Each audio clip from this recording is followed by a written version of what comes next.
What's up, everybody? It's your girl Sakina, and I'm back with another review for Growing Up Hip Hop. So let's get straight into the mess, child. So the episode opens where it left off with Bri and Egypt, stepping up to each other. Bri stands up first, and Egypt follows suit. So they're, face to face, getting ready to fight. And as Bri is saying, "Bae, hold my rings," that's when Egypt takes the opportunity to swing on her. Of course, we didn't see it, but that's what happened. And so, everybody's like, wait a minute, what happened? And Egypt says in her confessional, like, you taking your rings off and stuff, obviously you want to fight, so I'm not sitting around to wait on you to swing on me. And I mean, truth be told, it is what it is. I can totally understand why she would want to take that time to go ahead and swing. So, security starts holding both of them back, but they're taking Bri outside. And of course, remember, some months back, this is when we seen that Bri was on live talking about come outside, you snuck me or whatever. Really, she didn't get snuck because they were face to face. It's just the fact that she wanted to remove her jewelry, which you shouldn't have done. You should have had her feel all that shit if that was the case. Egypt also says that Bri had it coming because of all the shit that she was talking in their whole Twitter beef and how she disrespected her mom and her dad, and she feels like she'll always defend Sam if it comes down to it. And it's like, okay, but really, your parents are easy reads. Your boyfriend are easy reads. Bri is grown, so that whole respect your elders type thing is just like, I give respect when it's given. I don't care if you're old or not. If you're disrespecting me, then you're going to get the same energy back to an extent. Some things I can handle, but you're not about to talk to me crazy. And Pep and Tretch, they feel like they're, just because they're this hip hop legend type status, like you supposed to be kissing their ass. But really, if y'all getting smart with me, then it is what it is. I don't give a fuck. While everybody is breaking them up, Sam is parading around the party, all smiles. Okay, he is happy. And then he goes and says that Egypt served her purpose. That's how you know that they already came over to the party on some bullshit. Now, remember the last episode when they were in their little Airbnb, when he was hyping her up, he already knew what was going down. They both knew what was going down, which is why they came in jogger suits and had a damn entourage of bodyguards. So as he's talking shit and trying to, egg on the situation, trying to talk shit to Bri and everything, JoJo was like, yo, chill. Like, this is between the women. Like, you gotta chill out. And in the confessions, in Sam's confessional, they were saying that, JoJo was trying to keep everything calm. And Sam was like, trying to get Buck like, no, JoJo ain't say shit to me. And it's just like, no, he did tell you to calm down. What is this fake ass gangster persona that you trying to put off? Like, Sam, you are the corniest. He is so corny. I'm sorry. Both of them, him and his damn girlfriend, they're the fucking clowns. And it's too much. Twist said in his confessions too that Sam is really on some hoe shit, and he is. He was walking around that damn party, cheesing and all happy and shit, like a bitch. Like, if he could hit Brianna, he definitely would, and we already know that. Twist is also trying to tell him, like, bruh, I understand that you want to have your girlfriend's back, and that's fine and dandy, but know that I'm going to have Bri's back, too. And you barking, it's going to make me bark, so I need you to calm the fuck down. So Twist is, like, checking him, like, nigga, get off of this shit. Like, calm down. You doing too much. This is my party. You doing too much. And Sam is like, well, I respect that, but do you notice that when you talk, it's silence, but when I talk, it's not? And Twist is like, okay. He was like, Sam said that there's no respect. And Sam was like, nigga, respect for what? Like, you have to earn respect, and you don't have my respect. Truth be told, nigga, I don't rock with you. Like, I'm not friends with you. Nothing like that. And Sam was trying to kick it as if, we'll see off camera. And Twist was like, we don't got to see shit off camera. Like, what's up? Like, what is you saying? And basically, Sam was trying to insinuate as if, like, I don't know if he was trying to beef with Twist off camera, or if he was trying to make it seem as if you know, Twist got a whole different energy off camera. But Sam, Twist is like, you know what, nigga, we don't even gotta wait. Like, what's up? What is you saying to me? So this is when Sam takes the opportunity to go ahead and address Twist about, you know, the remarks that he had been making in the past. And, you know, that's when Twist was like, okay, nigga, I'm not friends with you, so it don't even fucking matter. Like, you can't speak on me because there's nothing for you to speak on me about. And Sam was like, it is, but, you know, he just chooses not to. No, Sam, there's nothing that you can say about Twist because you run your mouth so much, you would think that you would have brought it up already when it comes to Twist. Either you don't have nothing to say or you're really intimidated by Twist. And really, truth be told, when I started watching this show, I started watching when Sam got in the picture, and I guess it was Twist's first season too. So when he came in, Sam was on some real lame, weak nigga shit. Like, I left Chicago for this. I'm not trying to be on this gangster shit. And it was like, bruh, Twist is all the way on the other side of the room, not even paying attention to you. He don't even know who you are. You just naturally assume that he's a fucking thug or a gangster. It's like, nigga, you really on some lame, scared shit. You are scared of this nigga who wasn't even stunting you and gave you nothing to even worry about. Like, you really a hoe. I just appreciate Twist for being honest, letting that nigga know straight up, like, I'm not your friend. Like, I don't give a fuck about nothing that you said. So that's when Sam and Egypt decide to leave. And JoJo says in his confessional that he feels like Sam is definitely bringing Egypt over to the dark side. She was not like this. You know, everybody says this about her. And he was like, he definitely knows that Sam has a little influence on her moves these days. And JoJo was off on the side talking to Lil Eazy and his fucking wife. She is such a bird. Like, get rid of her. She's sitting there trying to defend Sam's ass, talking about how you know, Twist is upset because, you know, he's defending his wife or whatnot. But it's like, okay, girl, go sit down. Like, you want to be against Bri so bad that you just gonna side with anybody who don't get along with her. Like, girl, keep her in the background where she need to stay. She don't need to say nothing else. It seemed like Eazy has common sense. So, like, for the most part, you know, I don't like how he be flirting with everybody and shit. Now, I don't like how he was trying to come at Bri the last part of the season. But he seems like a pretty logical guy. And it's like, what are you doing with her? Like, get away from me with this, please.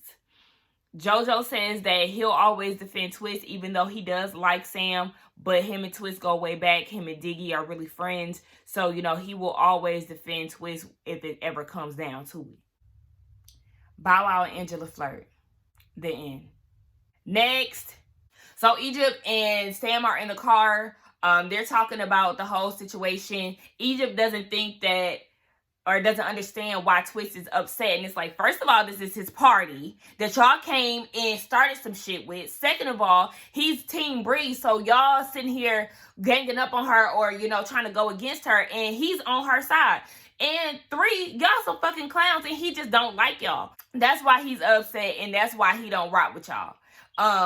Sam says in his confessions that he took the leash off of the dog Treppa, basically Egypt, who was always there. You know, the people don't like him because he encourages Egypt to be herself, and this is who she has always been. Well, I mean, the whole cast likes to think otherwise, and ever since that you came in the picture, you know, she been on some other shit. So it's just like, if you don't see that you being controlled, Egypt, if you keep saying that you're not this naive little girl, baby, yes, you are. You're being played.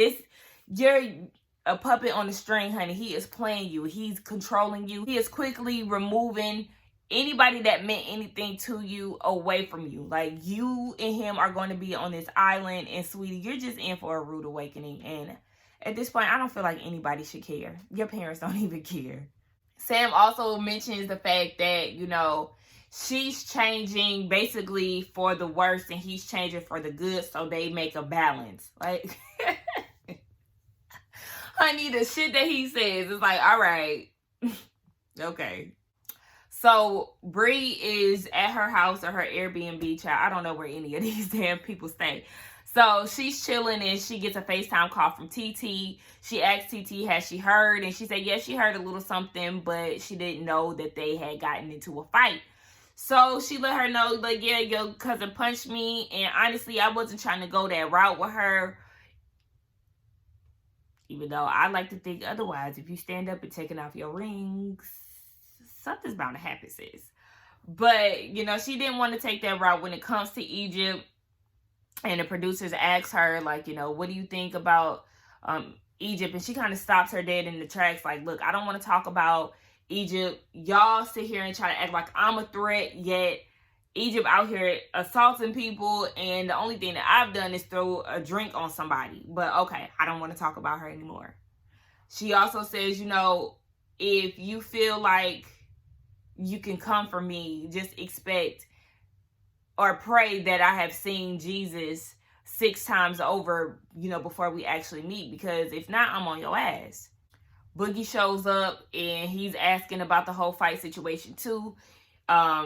Bri says that she is still going to be concerned about Egypt, but I guess she's just going to care from afar because she no longer wants to get involved. And we all been saying that every episode, girl, just let her do what she does. If she wants to go ahead and play the fool, let her play the fool. It's going to bite her in the end, but that's her business, bruh. Like, just mind yours and life will be way simpler. I really like, though, that Bri really sees Sam for who he is. The fact that she was like, I know that he's hyping her up, saying that she's on her gangster shit. She really thinks she out here in these streets on her Harley Quinn. And remember in the car, he said, too, like, street cred wise, you did your thing. And it's just like... Romeo is in the studio making a song. Obviously, he's doing an album. And really, I didn't even know that was Romeo. It didn't sound like him to me. It sounded like a whole nother person. But, it sounded like he on some hood type shit. And I'm like, Romeo, you come from for money. But okay, baby, okay. And Master P is in there. They get to talking about the whole cast situation and how they want to call a business meeting amongst the entire cast, and they're gonna have Eazy orchestrated because that's the only person that Romeo talks to. And I'm really over them. They are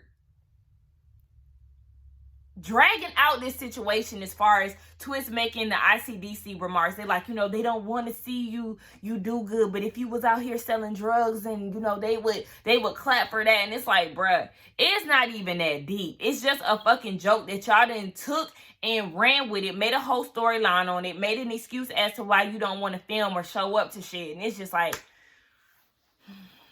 get over it.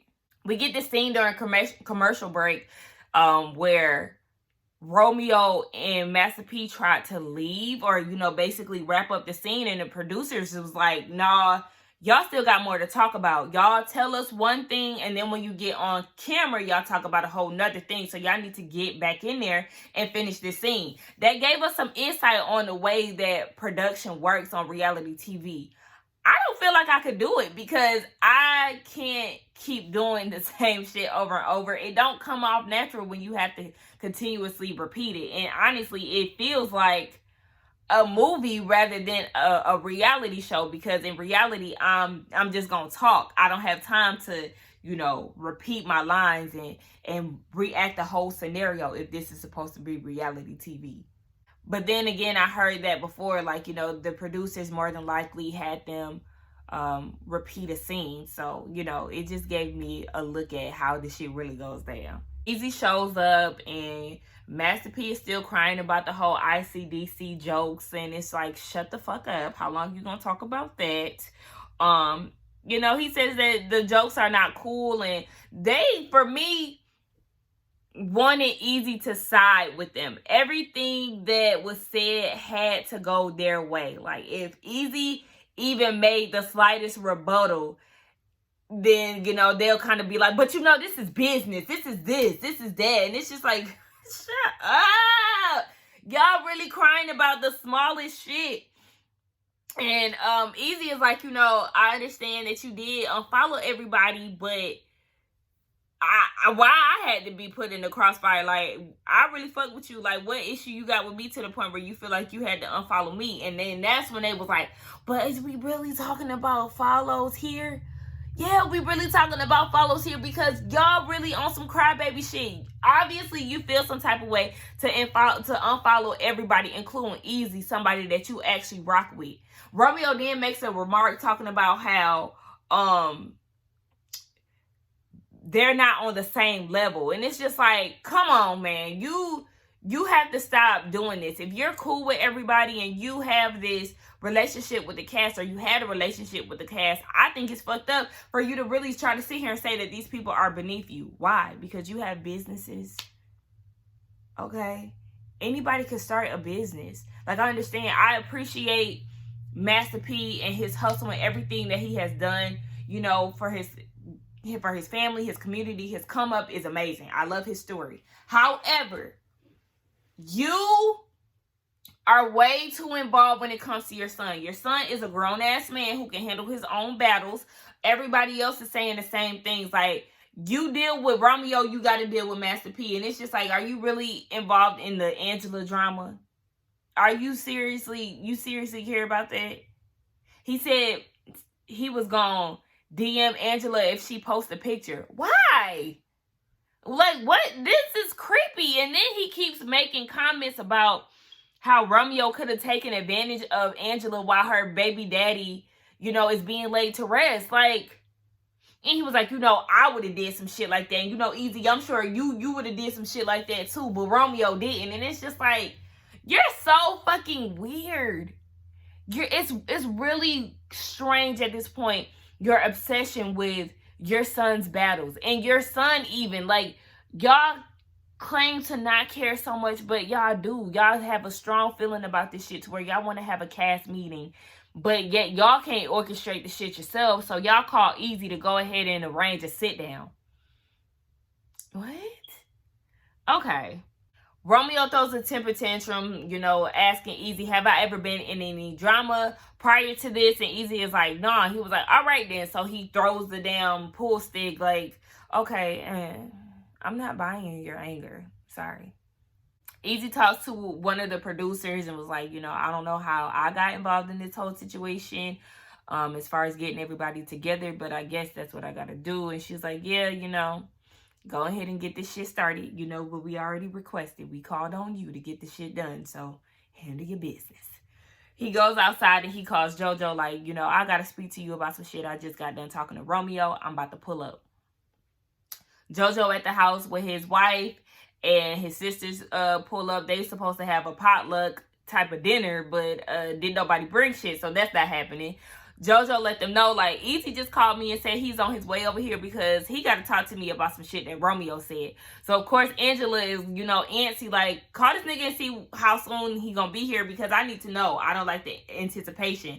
I'd be the same way.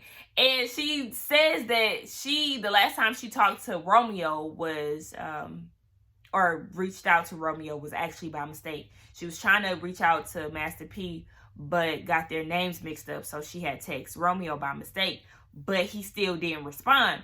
So her stance on it is, you know, he didn't respond to me here. So I know that I wouldn't be able to reach out to him any other time because even with me texting him by mistake, he still didn't say nothing. So, you know, it is what it is. Eazy gets there and the shit ends. He never got down to the bottom of what it was. So we'll just see what happens in the next episode. So that's the end of the review, guys. This episode really was a lot. I hate the corny clowns, Sam and Egypt. I hate how they're acting and how they're going against everybody and how Egypt is handling everything. Like, I get it, you know, Bri did stand up. Bri basically, you know, she wanted smoke, if you ask me, to an extent. Or we'll say her body language indicated that she wanted smoke by her standing up and removing her rings.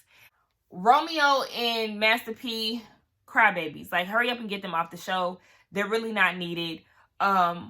We'll see how all this shit happens next week with the whole meeting. But it wasn't the whole cast, so I don't even know how that type of meeting goes. Anyway, I'll see y'all in the next one. Please don't forget to like, comment, and subscribe to my channel. And I'll see you next week. Bye.